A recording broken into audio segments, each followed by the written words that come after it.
अस्सलाम वालेकुम वरहमतुल्लाहि वबरकातुहू। हर साल करोड़ों मुसलमान बर्थडे मनाते हैं, केक काटते हैं, मोमबत्तियां बुझाते हैं।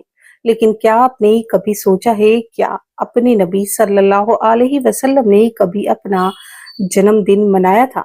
क्या सहाबाए इकराम ने अपना बर्थडे सेलिब्रेट किया था? और क्या यह सच है कि बाइबल में सबसे पहले बर्थडे फिरौन ने मनाया था? क्या केक काटने की शुरुआत चांद की पूजा से जुड़ी हुई है? आज हम किसी की राय नहीं बल्कि कुरान, हदीस, बाइबल और हिस्ट्री की रोशनी में इस पूरे सब्जेक्ट पर को समझेंगे। जी हाँ दोस्तों, सबसे पहले इस्लाम की बात करते हैं।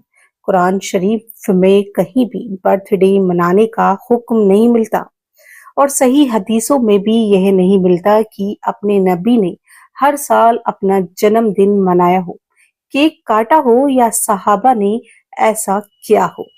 इसी वजह से बहुत से इस्लामी विद्वान कहते हैं कि बर्थडे को धार्मिक जश्न की तरह मनाना इस्लामी परंपरा का हिस्सा नहीं है। अब आइए बाइबल की तरफ चलते हैं। बाइबल की किताब जीसीएस चैप्टर 40 वर्सेस 20 में लिखा है कि फिरौन के जन्मदिन पर उसने अपने दरबार में दावत दी। यानी बाइबल में फिरौन के बर्थडे का जिक्र मिलता है। लेकिन ध्यान रखिए, अब एक और सवाल है, केक और कैंडल कहाँ से आए? कुछ इतिहासकारों के अनुसार प्राचीन यूनान यानी एंशिएंट ग्रीस में लोग चंद्रमा की देवी आर्थेमिस के सम्मान में गोल केक चढ़ाते थे। उस पर मोमबत्तियां लगाई जाती थी ताकि वह चांद की तरह चमके।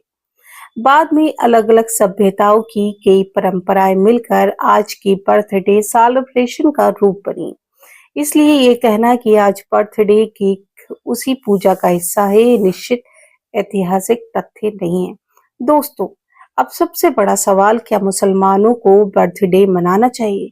बहुत से उल्मा का कहना है कि अगर बर्थडे को दीन का हिस्सा, सवाब का काम या धार्मिक त्योहार समझकर मनाया जाए तो इसकी दलील ना कुरान में है और ना ही सही हदीस में। इसलिए वे इनसे बचने की सलाह देते हैं। कुछ दूसरे विद्वान कहते हैं कि अगर कोई सिर्फ अल्लाह का शुक्र अदा करे, दुआ करे और कोई हराम काम न करे तो इसे सामाजिक रिवाज माना जा सकता है। यानी इस मसले में विद्वानों के बीच मतभेद मौजूद हैं। लेकिन एक बात पर सबकी सहमति है, अगर बर्थडे में गुनाह हो, फिजूल खर्ची हो, बेपर्दगी हो, हराम काम हो तो उनसे बचना जरूरी है। और याद रखिए, केक खाना अपने आप में हराम नहीं। अगर उसकी सामग्री हलाल है तो मुद्दा केक नहीं बल्कि जश्न की नियत और तरीका है। दोस्तों, एक मुसलमान के लिए सबसे बड़ी खुशी यह नहीं कि उसकी उम्र 1 साल बढ़ गई, बल्कि यह है कि क्या इस साल 1 साल में हमारी नमाज बेहतर हुई, क्या हमने अपने गुनाहों से तौबा की, क्या हमारा रिश्ता अल्लाह से मजबूत हुआ। अगर हर गुजरता साल हमें अल्लाह के करीब ले जाए तो वही हमारी सबसे बड़ी कामयाबी है। अल्लाह ताला हमें सही दीन की समझ, सही अमल और हर काम में सुन्नत की पैरवी करने की तौफीक अता फरमाए। आमीन।